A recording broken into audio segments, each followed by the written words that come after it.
I was always honest with them about what was and wasn't possible. And I lost a lot of deals because of that in the early parts of my career. And a lot of those people came back.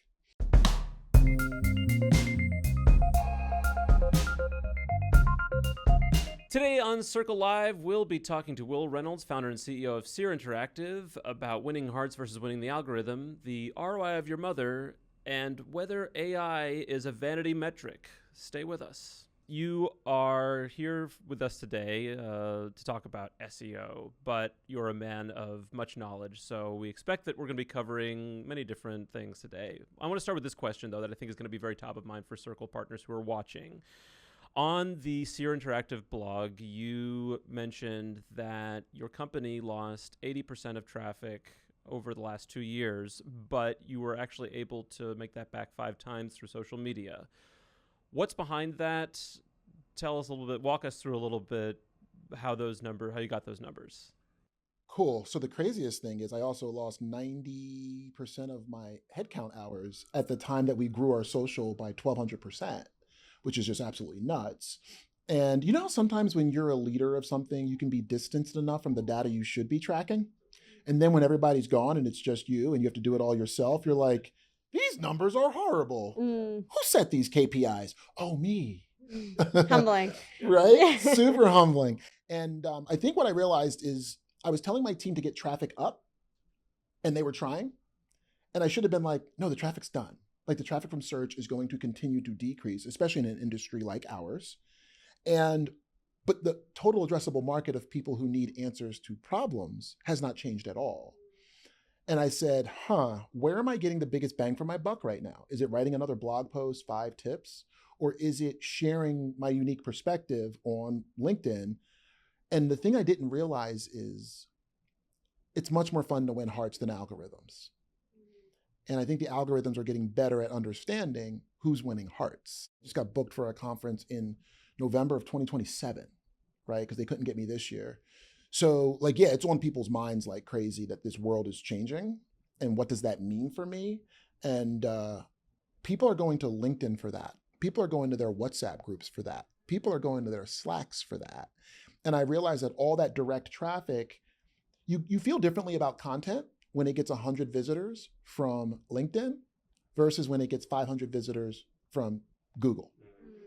Because you know that somebody read that thing and thought enough of it to start to share it with the people they know.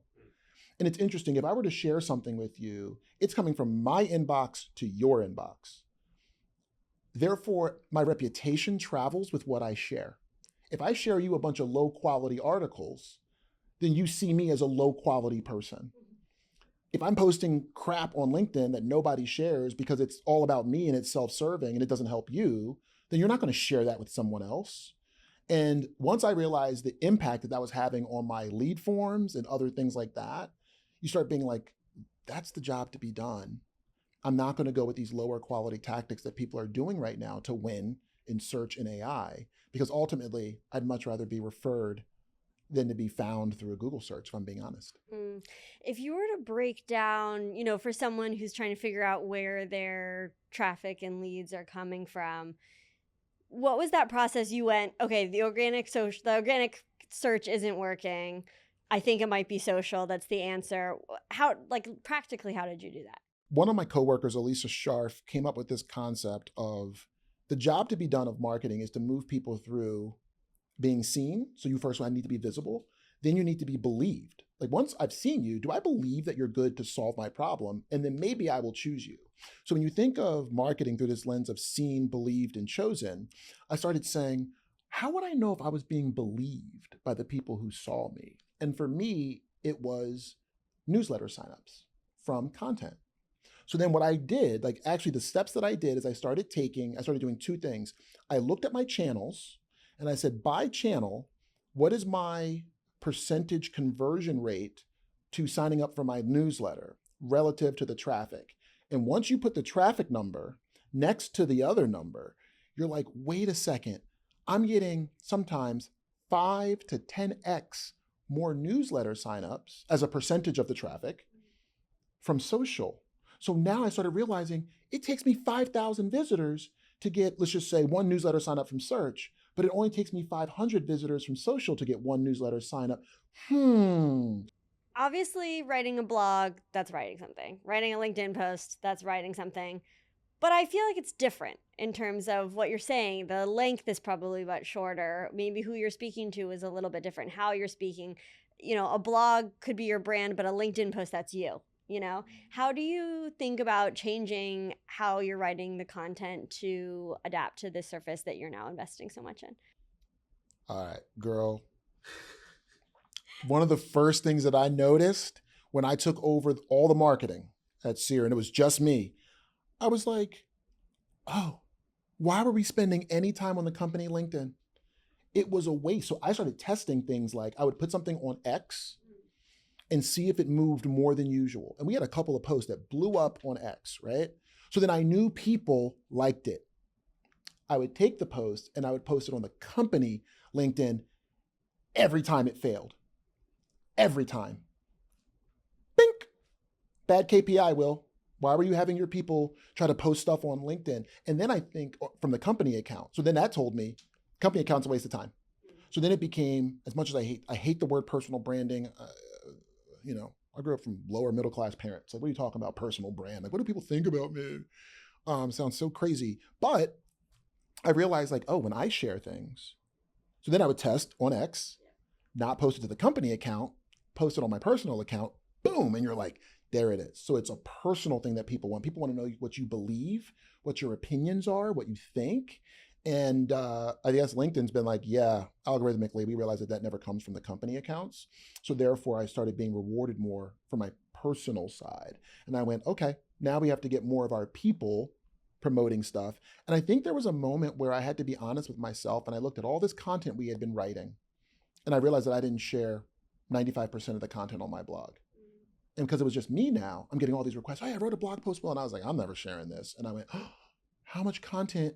I had built a whole marketing apparatus that was working on content and helping people's posts get out there. And I was the biggest distribution channel and I refused to share it. So I had to look in the mirror and be like, if I'm not willing to share this, what does that say about the content quality? Because I value my audience enough to not show them things that they're going to attach my name to. That's not good. And that was another wake up moment where I was like, well, I'm only going to share stuff that we collaborate on because then I can get my fingerprints on it somewhere that makes me angle it in a way that makes me like, that I would share. I know that you've called AI visibility a vanity metric, and I'm just hoping you can unpack that for us. I mean, like, industries go through these cycles, right? So the thing is, nobody was around when like Google launched. Like I was. I remember when you were like, why would I optimize for Google? But it was like, oh, rankings, like, and people eventually got wise to the fact that a ranking for a keyword needs to drive something that helps you to get paid. And right now, what I see with visibility, the saddest part is I watch people obsess over like, am I visible for this prompt? It's funny, they'll spend 90% of their time being like, why am I not visible? And they'll spend 1% of their time being like, maybe I'm not a good answer. And you're like, maybe you're just not a good answer. Maybe the crap you used to do, I'm not wearing my nudie jeans today, but this was one of those wake up calls. So Banana Republic used to rank number 5 for the word ethical jeans. I started showing this like 18 to 24 months ago. And they were ranking for it. Now, if I were to ask you, name an ethical jeans brand, you would probably be like, Banana Republic would probably never enter your consciousness, right? How did they rank number 5? Because on Google, you have a high enough domain authority, you slap some content at the bottom, internally link it, boom. They were ranking number 5. And nudie jeans, who like is one of the most ethical, they will repair your jeans for free for the life of your jeans. Wow. So you can bring their old jeans into the store and they will repair them for free. They take used jeans and put them at the front to try to encourage people to buy used jeans so they don't have to make more jeans. Sounds pretty ethical, right? Because they didn't slather their site with ethical at the bottom of every page, they ranked number 55 for that on Google. Wow. You flip that into an AI world, all of a sudden Banana Republic never could show up for the prompt. And nudie was at the top of everything. So to me, this concept of just being visible is just like, people who wanted ethical jeans, sure, Banana Republic was visible at first on Google. How many people actually bought from that page? Right. Because you're like, no. Like, you can't be like, we care about the environment. Ethical jeans. Yeah. It's way different than when somebody's like, oh no, we fly to our button manufacturers to make sure they're treating their people right in the factory. You're like, oh, that's ethical, right? So to me, it's just like another vanity metric that enables you to think you're doing something, but the real work is questioning, am I really making ethical jeans? And if I care enough about serving that audience, I should care enough about how the jeans are made, not just slather some content at the bottom of a page and show a ranking report. Is anybody going to buy from that page? No. I wonder why, because no one thinks that. So if I was working with Banana Republic, I would have been pressing them to be like, why am I optimizing for something that you yourselves don't believe? Yeah. So I guess AI visibility, when you're trying to show up in the spaces you deserve to show up. Valuable. But you know what people also forget? Whenever I take on a client, the thing I try to convince them of, they don't like these answers, is they don't like this line of questioning, is how much do you spend for people to know your brand? Millions. Okay. When I type in weaknesses of your brand or your brand versus this brand, it's because I already know your brand. Those millions of dollars worked. Why don't we make sure that the answers about your brand fit what you believe about your brand? We ran an analysis for Bank of America versus Wells Fargo. And one of the things that people care a lot about is overdraft fees. So we're on ChatGPT and we're typing in Bank of America, means I already know your brand. All that sponsoring stadium stuff is paying off, right? All those TV ads, Super Bowl ads, paying off. Good job. Bank of America overdraft fees. They owned 0 of the citations that mentioned what their overdraft fees were. wow. Wells Fargo owned 7 out of 9.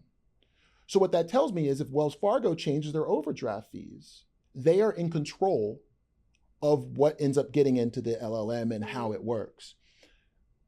Bank of America is pretty much like, well, we hope gobankingrates.com and banking-inforates.net update their stuff because we've allowed them to own this answer. So to me, I'm like, start with your brand. Start with your brand. If you invest in brand, start with your brand and ask yourself, do I like that answer about my brand? Most of the people watching this and most circle partners are solo entrepreneurs. And one thing that I've seen a few of them doing recently is like Sam Crawford, for instance, put this on LinkedIn. He said, who is the best Squarespace designer? And then it came up with Sam Crawford and he put that on LinkedIn. It was kind of a brag. But it is kind of, you can see like how in a way it's a competitive space to get that ranking. But maybe what you're sort of saying is rather than doing the research to ask who's the best Squarespace designer, it would be, tell me what you know about Sam Zelich, website designer. Tell me what you know about that, and then find out there, and then ask yourself how it's comparing yourself to yourself is sort of what you're saying. Yes. Okay, so just type in your brand and weaknesses or your brand and strengths. Do you agree with those? Yeah. If you're like, no, that's totally wrong, then go publish something that you put into the world that actually refutes that. Otherwise, it's going to stick. Yeah. Like, it doesn't matter if you're big or small. Like, you've got to be more active. Yeah. The problem is all of our sites sound the same. Yeah. And to say, I'm the best at something, great, good for you. Tactic worked for 18 months. Now, what we're finding is, this has been the most interesting finding for me. In GPT-5.5, with their query fan out. So it's like whenever you put in a prompt, it breaks your prompt down into a bunch of search phrases that then they go and search Brave or DuckDuckGo, whatever the source is. And then they bring back the answers from those searches and they compress them all into an answer. So we call it query fan out, right? It fans out, does a bunch of queries and bring back answers. We're seeing brand names show up in the query fan out. So you saying you're the best, if they don't put your name in the fan out, so what we're seeing is like back when all those listicles worked, and they still do for some people, best geo agency, best this, right? What we're now seeing to battle that is ChatGPT is like, who are the people? So before we even run the query fan out, it's who are the people and companies that we think influence this space? Yeah. So then the search term has my freaking name in the search term. So now when it goes to fan out, it's saying Wil Reynolds geo strategy, Wil Reynolds geo research. You can't win for that You can't win for I that. can't win for that if I tried. Yeah. Right. So Yeah. somehow Yeah. we have become, in this model, hardwired to generative engine optimization and research and strategy, as has Mike King and Lily Ray, as has iPullRank, AMCIV, and Seer Interactive. When they go, we're going to search Mike King, this word, iPullRank, that word, Seer Interactive, that word, and Wil Reynolds, that word, you're out. Because you should have been writing stuff that made people love your brand. But you instead did the shortcut, I'm the best. Put that out there 40 times, got your friends to all put the same thing on their sites. And once that stops working, the people who were actually the best, as determined by the AI, saying their names are always close. SGO and research. What brands do I see in those things? Oh, Seer Interactive over and over again. Oh, and I'm seeing it from Search Engine Land and Search Engine Watch and iPullRank and Moz. Okay, cool, done. That's the guy we're going to go give you information from. So that is the strategy that I would be deploying, which comes back to write stuff that people want to share with other people, because then you have a chance to become hardwired into ChatGPT 5.5 as like, oh no, these are the 8 people that I think of. That's what I would be looking to do, because I've earned it. And now I've gotten to see what happens to my pipeline, my leads. We can't even take on any more generative engine optimization work because we can't hire enough people. So it's like, well, how did that happen, Will? You're like, because we put stuff out that people recommended to their friends. Yeah. Which is the other thing I think is a little interesting about showing up in search, AI or search. You don't know anybody you could ask? So when somebody's like, well, Will, don't you want to rank for generative engine optimization agency? I'm like, the person typing that in has no network. Yeah. My clients all have networks. They've worked for a very long time in their industry, Right. and they've done this for a long time. They're going to ask their WhatsApp group. Yeah. So I want direct traffic, dog. True. Right? Yeah. I don't want to show up for that. Yeah. Do you have your own WhatsApp group to like start So- these conversations, or No, I get invited into them. you get invited into the WhatsApp? Okay. Or what's been crazy, Yeah. so you gotta, to me, I'm just like a data guy to the death. So I like watch it sometimes hour by hour, minute by minute, because that's how you start to understand algorithm stuff, right? Yeah. One day I had 80 CMO VP level marketers follow me all on the same day. Wow. On LinkedIn. And I was just sitting in my office. I'm like, something happened. Something happened, right? Now, if you check it every month, you wouldn't have seen this. I'm like, something happened that day. Something happened. And then when people follow you and they all have the same title, you're like, something happened. A few of them were like, yo, 4 different people mentioned you today on this B2B meetup thing. And I was like, that's it. Found the meetup. Person was like, yo, would you ever want to come into my podcast? I'm like, yep. Right? My audience, it's my people, right? But like, what I think that's the hardest thing is everybody's like, everybody comes to me like, Will, I need the AI optimization. I need the da. And they're like, and I need it to return this much for me in this amount of time. And I'm like, yeah. I didn't know I was going to be mentioned that day by 4 different people inside of a private group. Right. That's hundreds and hundreds and hundreds of people. I didn't know that. You just got to almost have faith that like, if you keep putting stuff out there that people care about and they share in private groups, that is how a lot of people want to make decisions about what companies to hire for what services. Yeah. I think people want to work with people who believe in themselves and believe in their product and believe in their brand. And maybe part of the process that you're talking about is the first step in optimization is being sure that what you're doing is something that you believe in. Dare I say something that you love? My job doesn't really feel like work. Yeah. It feels like a sport most days. No, all day.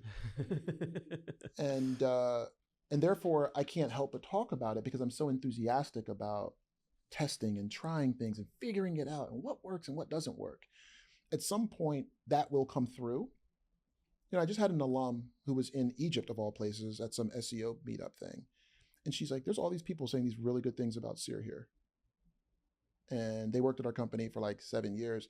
And they were like, I'm in Egypt and people are talking about you. Right? That's so incredible. Like, these are the kind of things that like, what's the ROI of that? Gary Vee said it best one day. He was like, somebody kept pressing him on ROI. What's the ROI of showing up on this and doing this and doing that? And he's like, what's the ROI of your mother? Yeah. It's one of his like killer quotes. Yeah. And you're like, what's the ROI of your mother? He's like, I don't know. I feel so guilty when you say that. I'm like, oh God, I gotta call my mom. If she's still here, man, make the call, bro. Yeah. So, but it's like the ROI of my mom is everything. Yeah. everything. And he's like, people keep trying to figure out, well, what tactic did I do to grow the thing and to get the visibility? And he's like, I don't sit around like that one time when I came home after getting bullied and my mom said, go back to school and stand up for yourself. Well, that made me get confidence that I could stand up for myself when I was 10. And then when I was 27 in this boardroom, I knew I had the confidence. So my mom, it's like, this isn't how marketing works, dog. This isn't how branding works. But people are asking, what's my visibility and how much ROI am I getting specifically from generative engine optimization? And it's like, what's the ROI of your mom, dog? But remember, I started my business as a single guy. Like I went to school to be a teacher. So it wasn't like I was like, I'm going to build this big company. No, not at all. But what I did is I cared about the ROI for my clients. I really did. And I was always honest with them about what was and wasn't possible. And I lost a lot of deals because of that in the early parts of my career. And a lot of those people came back. So I that's stored way back in my, back when I founded the company, 2008 library. So in this world, I'm like, oh, everything changed. Of course, everybody's going to run out and put up a geo page on their site. Are you doing geo research that you're sharing? No, I just built a page that said I did it. Go ahead, dog. I'll just get my little fishing rods out after all these people feel like they got ripped off. It's like having undereducated clients is only good if you got to pay your bills this month, because they're eventually going to be like, what did I get for this? I'm the person telling you I can't track the ROI.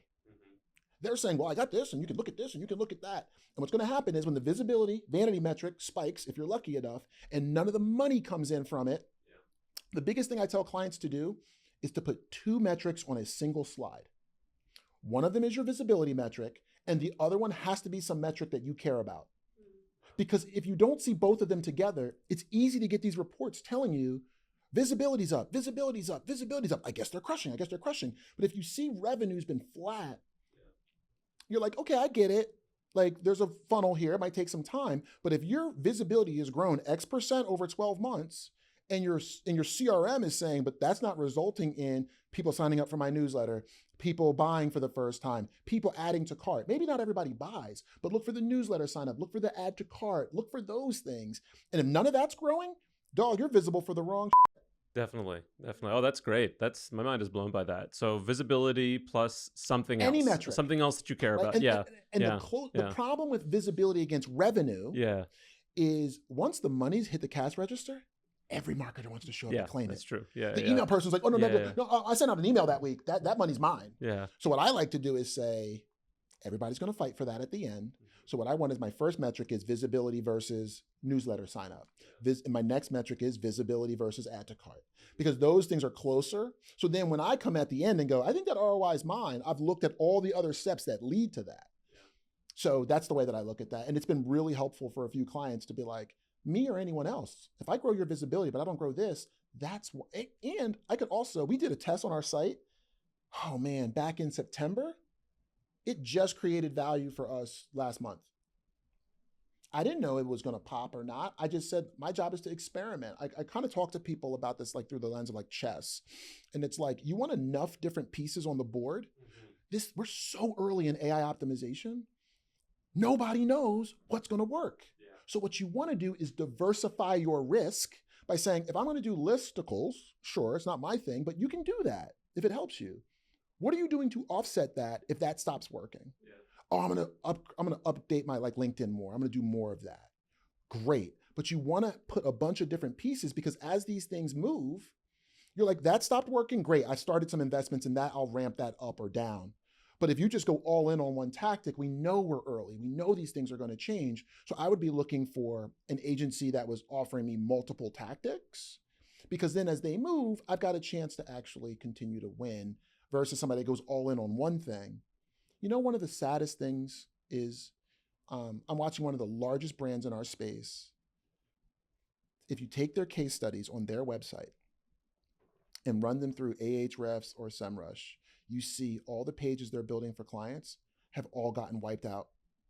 And they still have these case studies up on their website. And I'm still hearing their name in every freaking call I'm in, because the clients don't know yet, because they've heard of the name and the brand over and over again. So they're like, oh, we're going to use so-and-so. And I'm like, take their case studies, put them in, look at the spike in brand new pages they built, 50 at a time, and then watch and see how all 50 of those pages fell off because Google penalized all of them after 6 months. if you're in the 6-month game, are you selling your business in the next 6 months? Is what I always ask. That's my ROI of your mother. Hey, Yeah. are you selling your business in the next 6 months? No, Will, why are you asking that? Oh, well, let me show you all their case studies. Just go look up. And then remember, all this is facts. I'm not saying I don't like them. They do low quality stuff. No, go look up their case studies. Go look it up yourself. I think you're asking like people in this space to like hold themselves to a higher standard of like, it's not just you can rank, it's like to what end, and to be that person to say, I'm not going to just put you in that space, I'm going to make it mean something, I think is like such a powerful call to action. I try, it's like, let's be some real marketers. A lot of times I like to put the mirror back on our industry because I'm in it and I've done all these things. So I'm not like holier than that. I've done all this stuff.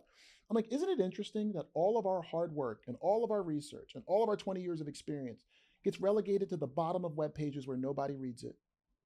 Isn't that interesting? All that 20 years of experience. Somebody goes, great, I'm so glad you got 20 years of experience. Can you take all your hard work and put it in a place that nobody's hopefully ever going to see? It's all in the code in the back end. It sits at the bottom because I can't do white text on white background anymore. It's like, well, if I can talk to you about your business, then I elevate my ability to have my content, but I got to be willing to have a harder conversation. Yeah. And I get it. People got bills to pay, but again, like I didn't realize that 2 years ago we had 97% client retention, and then it went down, and it's down to 92 now. And I didn't realize that the water I was swimming in was like, oh, running a business is a lot easier when you're not always trying to get business. But that's just the water I've been swimming in. I never compare myself to other people. I'm always trying to be better than I was, not I'm better than them. So I've never really tried to compare my retention to other people. But then one day, one of my friends was like, is that number really real that you put on your website? I'm like, yeah, no, it is. We did the analysis. It's really real. And I'm like, and when it drops, we update our website saying it, right? He's like, mine is 45. And I was like, oh, snap.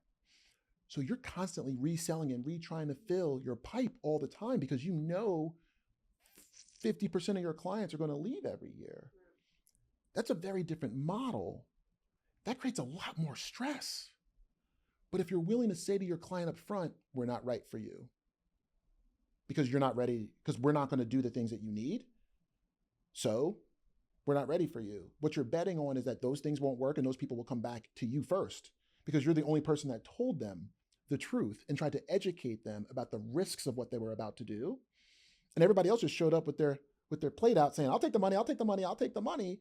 Oh, then they get frustrated when the ROI is not there. And I'm like, well, dude, if I overlay this metric and that metric and I don't grow any of your business, what am I doing? Well, Will, I hear that, but you're not saying the things that I want to do. Okay, cool, find somebody else. And maybe it works. But if it doesn't, you're calling me first, and I know you are. Yeah. Mm-hmm.